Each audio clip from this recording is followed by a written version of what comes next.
नमस्कार दोस्तों, जय हिंद, वंदे मातरम। आप सभी का बहुत बहुत स्वागत है आपके अपने YouTube चैनल में, जहां पर हम दोस्तों बात करने वाले हैं जीके के बहुत ही महत्वपूर्ण प्रश्नों पर, जो कि ऑल इंडिया में आप अगर कोई भी एग्ज़ाम देने जा रहे हैं दोस्तों, सभी के लिए बहुत ही इम्पॉर्टेंट है। खास करके दोस्तों यहाँ पर तैयारी कराई जा रही है, जो कि वो इस समय डीएड स्पेशल एजुकेशन का जो एंट्रेंस एग्ज़ाम है, all India online aptitude test. तो दोस्तों उन सभी के लिए आपके लिए बहुत ही इंपॉर्टेंट यहाँ पर 20 क्वेश्चंस आपको देखने को मिलेंगे। पहला क्वेश्चन आपके सामने है, निम्नलिखित में से कौन सा राज्य भारत का सबसे बड़ा जूट उत्पादक राज्य है? राजस्थान, नागालैंड, केरल और पश्चिम बंगाल। तो दोस्तों सबसे पहले मैं जूट के बारे में थोड़ा बता दूं आपको। जूट के बारे में एक दूसरा क्वेश्चन पूछता है कि स्वर्ण रेखा किसको बोलते हैं? स्वर्ण रेशा किसको बोलते हैं? अगर आप बोलेंगे कि स्वर्ण रेशा, तो दोस्तों स्वर्ण रेशा बोला जाता है आपके जूट को, जो कि आपका पश्चिम बंगाल यानी कि डी ऑप्शन आपका पश्चिम बंगाल में सबसे ज़्यादा उत्पादित किया जाता है। सबसे ज़्यादा पश्चिम बंगाल में धान की खेती की जाती है। और आगे देखते हैं आपका दूसरा प्रश्न जो है, इसमें क्या कहता है, भारत के किस प्रदेश की सीमाएं 3 देशों यानी कि नेपाल, भूटान और चीन से मिलती हैं? ऐसा कौन सा देश दोस्तों, ऐसा कौन सा आपका प्रदेश है जिसकी सीमा नेपाल से भी मिलती हो, भूटान से भी मिलती हो और चीन से भी मिलती हो? मेघालय, सिक्किम, अरुणाचल प्रदेश या पश्चिम बंगाल? ऑप्शंस आपके सामने दिए गए हैं। तो दोस्तों ये आपका जो प्रदेश है, ये आपका सिक्किम, बी ऑप्शन जो है वो आपका सही हो जाएगा। सिक्किम की राजधानी अगर बात कर ली जाए तो सिक्किम की राजधानी आपकी गंगटोक। और अगर बात कर लिया जाए सबसे कम जनसंख्या किस राज्य में है, तो आप बताएंगे सबसे कम जनसंख्या, तो आप बताएंगे सिक्किम में। नेक्स्ट हम देखते हैं तीसरा क्वेश्चन। दोस्तों चैनल पर नए थे, चैनल को सब्सक्राइब कर लीजिएगा और अगर वीडियो अच्छी लगे तो लाइक कर दीजिएगा और सभी मित्रों तक शेयर कर दीजिएगा। सब्सक्राइब जब कीजिएगा तो बेल आइकन आएगा, उसमें ऑल का ऑप्शन प्रेस कर लीजिएगा, जिससे कि हमारे लेटेस्ट वीडियोस की नोटिफिकेशन आपको समय से मिलती रहेगी। बहुत बहुत धन्यवाद आप सभी का चैनल को सब्सक्राइब करने के लिए और हमारे चैनल से जुड़ने के लिए।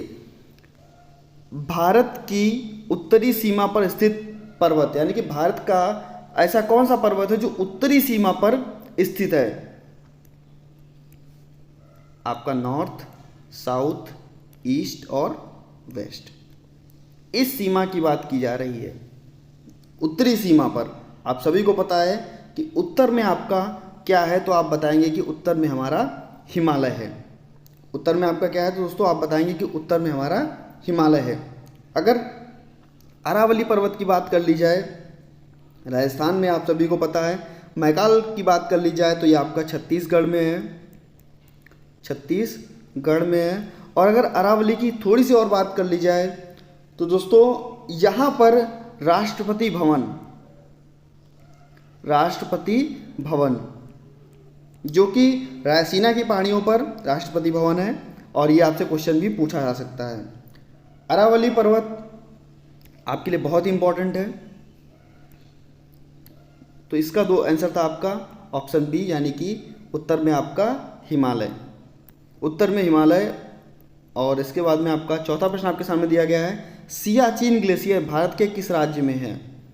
सियाचिन ग्लेशियर आप सभी को पता होगा, इसको हम दोस्तों सफ़ेद पानी के नाम से भी जानते हैं, सफ़ेद पानी के नाम से भी जानते हैं। और अगर आपसे पूछ दे कि श्वेत महाद्वीप,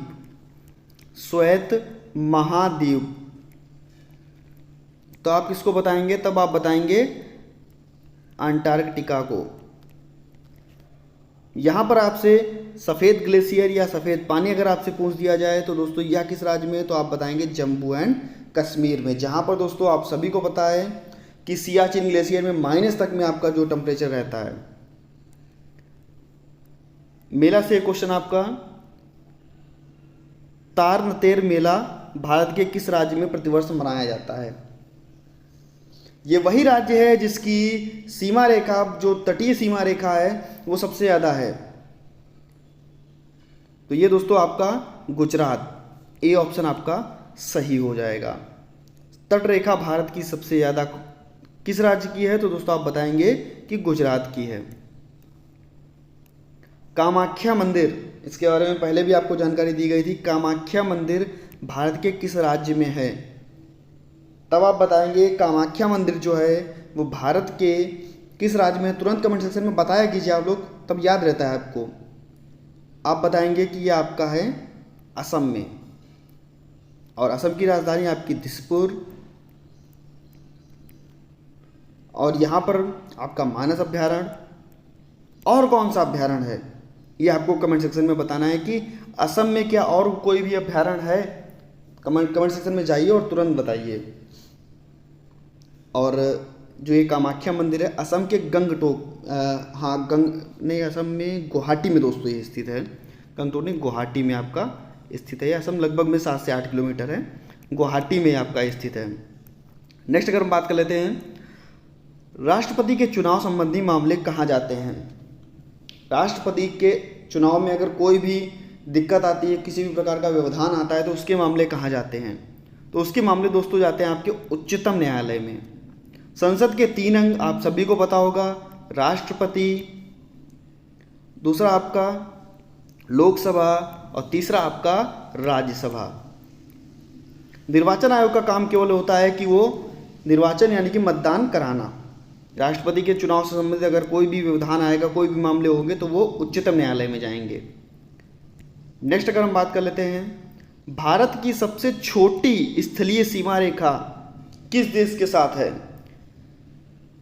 भारत की सबसे छोटी स्थलीय सीमा रेखा आप बताएंगे कि सबसे बड़ी स्थलीय सीमा रेखा अगर बात कर ली जाए, सबसे बड़ी स्थलीय सीमा रेखा, सबसे बड़ी स्थलीय सीमा रेखा, तब आप बताएंगे कि बांग्लादेश के साथ में है।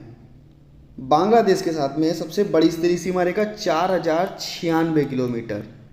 और अगर आप सबसे छोटी यहाँ पर पूछी जा रही है तो दोस्तों आपका अफगानिस्तान हो जाएगा 106 किलोमीटर। बी ऑप्शन आपका यहाँ पर सही हो जाएगा। नेक्स्ट अगर हम बात करते हैं, और इन तीनों की बात हम कर लेंगे यहीं पर, रेड क्लिफ, डूरंड और मैकमोहन बहुत ही बार आपसे पेपर में पूछी गई है, और लगभग दावा करता हूं कि 60 से 70% बच्चे यहाँ गलत करके आते हैं। भारत और पाकिस्तान को विभाजित करने वाली रेखा, भारत और पाकिस्तान को विभाजित किया गया 1947 में। और दोस्तों जो ये रेखा बनाई गई, ये बनाई गई रेड क्लिफ रेखा। रेड क्लिफ रेखा यानी कि इंडिया और पाकिस्तान के मध्य में आपकी रेड क्लिफ रेखा है। अगर हम डूरंड रेखा की बात कर लें तो दोस्तों पाकिस्तान और अफगानिस्तान के बीच में आपकी क्या है? डूरंड रेखा।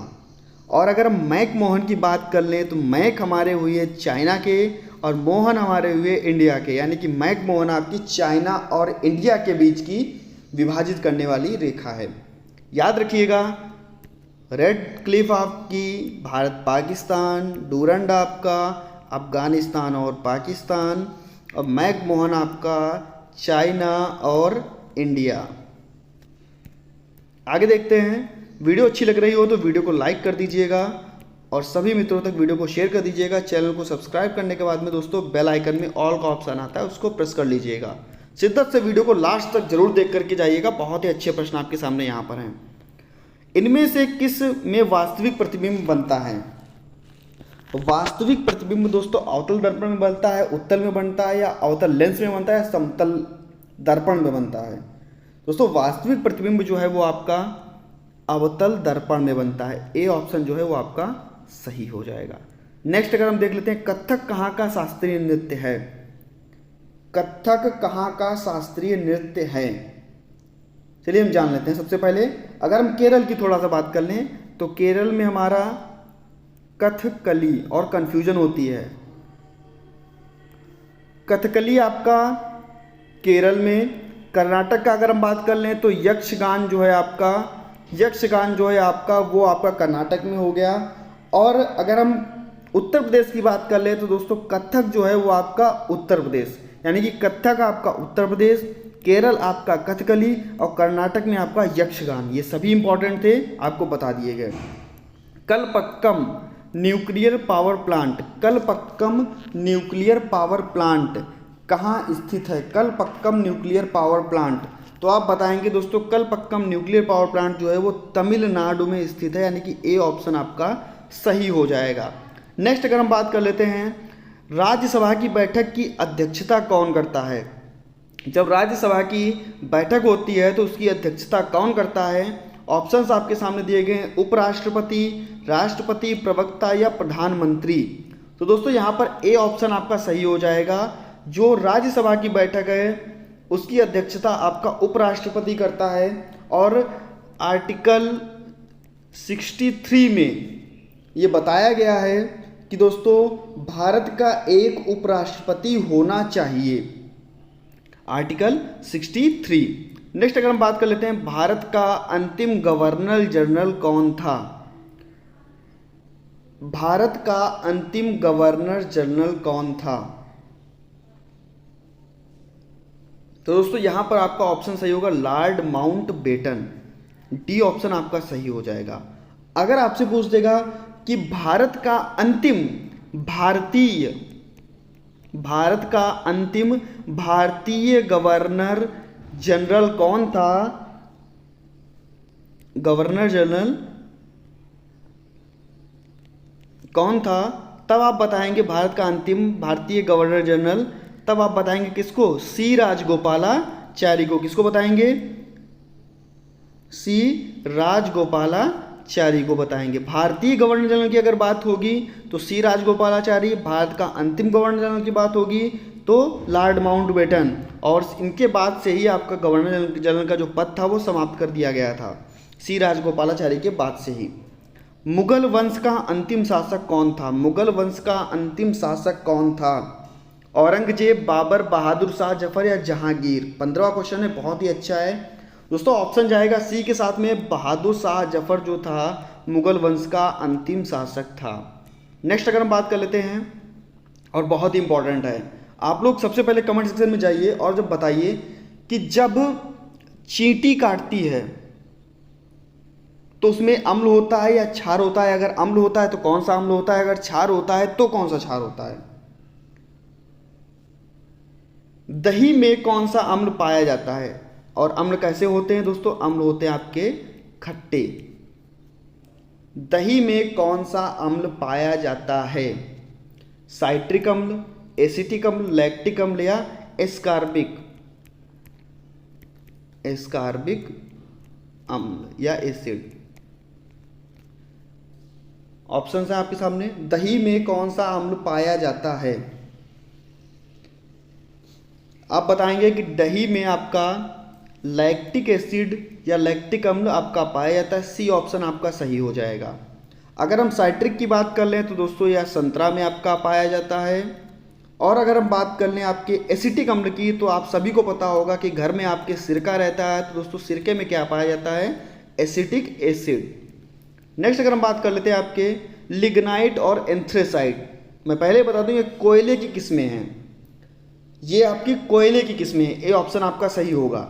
अब हम थोड़ा कोयले के बारे में जान लेते हैं। देखिए 4 प्रकार की कोयले की किस्में होती हैं, लिग्नाइट और एंथ्रेसाइट 2 आपकी हो गई। आपका एक हो गया पिट, और दूसरा आपका बिटुमिनस।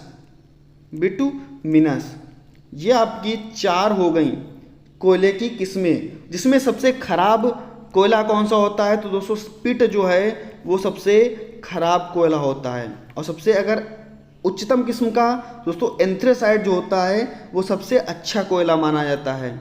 सबसे अच्छा कोयला कौन? आपका एंथ्रेसाइट माना जाता है। नेक्स्ट आपका बिहू उत्सव किस राज्य में मनाया जाता है? आपका बहुत ही अच्छा प्रश्न है, और उत्सव से भी आपके क्वेश्चंस मिलेंगे आपको पेपर में। बिहू उत्सव आप बताएंगे कि बिहू आपका जो है वो असम की बहू यानी कि असम की बिहू, और बिहू आपका असम में मनाया जाता है। दोस्तों उत्तर प्रदेश की अगर हम बात कर लें तो दोस्तों रासलीला, उत्तर प्रदेश की आपके रासलीला की बात कर लेते हैं। और अगर हम उड़ीसा की बात कर लेते हैं तो ओडिसी और आपका ललिता, ये 2 आपके जो हैं वो उड़ीसा में मनाए जाते हैं। नेक्स्ट अगर हम बात कर लें यूनिसेफ की स्थापना कब हुई? यूनिसेफ की स्थापना कब हुई? तो 1949 में यूनिसेफ की स्थापना की गई? 1949 में यूनिसेफ की स्थापना की गई। जो है वो आपका सही हो जाएगा। और लास्ट क्वेश्चन है, बहुत ही अच्छा क्वेश्चन है, मदर टेरेसा को नोबेल पुरस्कार किस क्षेत्र में मिला? सभी को पता होगा कि दोस्तों शांति के क्षेत्र में मदर टेरेसा को नोबेल पुरस्कार मिला। चिकित्सा के क्षेत्र की अगर हम बात कर लें तो दोस्तों हरगोविंद खुराना को दोस्तों नोबेल पुरस्कार दिया गया। अगर हम भौतिकी के क्षेत्र में बात कर लें तो दोस्तों सीवी रमन जी को। और अगर हम साहित्य के क्षेत्र में बात कर लें, आप सभी को पता होगा कि साहित्य के क्षेत्र में तो दोस्तों रविंद्रनाथ टैगोर जी को साहित्य के क्षेत्र में, भौतिकी के क्षेत्र में आपके सीवी रमन जी, शांति के क्षेत्र में आपकी मदर टेरेसा और चिकित्सा के क्षेत्र में आपके हरगोविंद खुराना। इन 4 लोग बहुत ही इंपॉर्टेंट है आपके नोबेल पुरस्कार के लिए। तो दोस्तों आशा है सभी को वीडियो अच्छी लगी होगी। वीडियो को लाइक कर दीजिएगा, क्योंकि एक लाइक से दोस्तों बहुत ही अच्छा लगता है आप लोग जब लाइक करते हैं, और ये अच्छा लगता है कि आप लोग को जो क्वेश्चंस दिए गए वो पसंद आए। तो दोस्तों मिलता हूँ नेक्स्ट वीडियो में कुछ नई जानकारी के साथ। बने रहिएगा आपके अपने यूट्यूब चैनल एग्जाम ट्रिकी पर। धन्यवाद।